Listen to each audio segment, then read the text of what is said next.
দীর্ঘদিনের বৈরিতা কাটিয়ে মধ্যপ্রাচ্যে শান্তি ফিরিয়ে আনার লক্ষ্যে সুইজারল্যান্ডের বার্গেনস্টক রিসোর্টে মার্কিন যুক্তরাষ্ট্র ও ইরানের প্রতিনিধিদের মধ্যে এক উচ্চ পর্যায়ের বৈঠক অনুষ্ঠিত হয়েছে। পাকিস্তান ও কাতারের মধ্যস্থতায় আয়োজিত এই বৈঠককে ঘিরে বিশ্বজুড়ে তৈরি হয়েছে নতুন আশাবাদ। বৈঠকে উভয় পক্ষই আগামী ৬০ দিনের মধ্যে একটি চূড়ান্ত চুক্তিতে পৌঁছানোর বিষয়ে একটি রোড ম্যাপ গ্রহণে সম্মত হয়েছে। বৈঠকের শুরুতে পরিবেশ কিছুটা উত্তপ্ত থাকলেও দীর্ঘ আলোচনার পর দুই দেশের প্রতিনিধি দল একটি গঠনমূলক সিদ্ধান্তে পৌঁছতে সক্ষম হয়েছে। আলোচনা চলাকালীন মার্কিন প্রেসিডেন্ট ডোনাল্ড ট্রাম্পের মন্তব্যের প্রতিক্রিয়ায় ইরানি প্রতিনিধি দল সাময়িকভাবে বৈঠক থেকে বেরিয়ে যাওয়ার ঘটনা ঘটলেও মধ্যস্থতাকারীদের হস্তক্ষেপে সংকট দ্রুত কেটে যায়। পরে উভয় পক্ষই তাদের মত পার্থক্য ভুলে আলোচনার টেবিলে ফিরে আসতে সম্মত হয়। এই আলোচনা মূল ভিত্তি হল গত সপ্তাহে স্বাক্ষরিত ইসলামাবাদ সমঝোতা স্মারক। এই স্মারকের আলোকে পারমাণবিক কর্মসূচি, অর্থনৈতিক নিষেধাজ্ঞা তুলে নেওয়া এবং লেবানন সীমান্তের সংঘাত নিরসন সহ বিভিন্ন গুরুত্বপূর্ণ বিষয়ে আলোচনা এগিয়ে নেওয়ার পরিকল্পনা করা হয়েছে।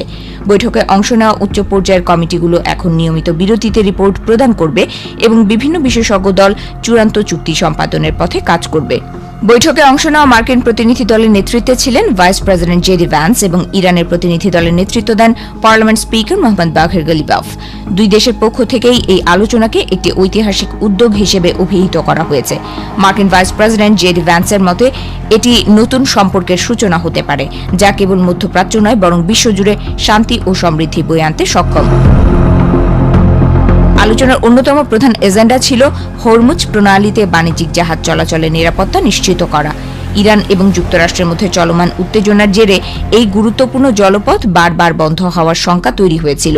তবে নতুন সমঝোতার অংশ হিসেবে একটি কমিউনিকেশন লাইন বা যোগাযোগ ব্যবস্থা চালুর সিদ্ধান্ত নেওয়া হয়েছে, যাতে অনাকাঙ্ক্ষিত ঘটনা এড়িয়ে চলা সম্ভব হয় এবং আন্তর্জাতিক জ্বালানি সরবরাহের গতিপথ সচল থাকে। লেবানন সীমান্তে শান্তি বজায় রাখার লক্ষ্যে একটি ডিকনফ্লিকশন সেল গঠনেরও সিদ্ধান্ত নেওয়া হয়েছে।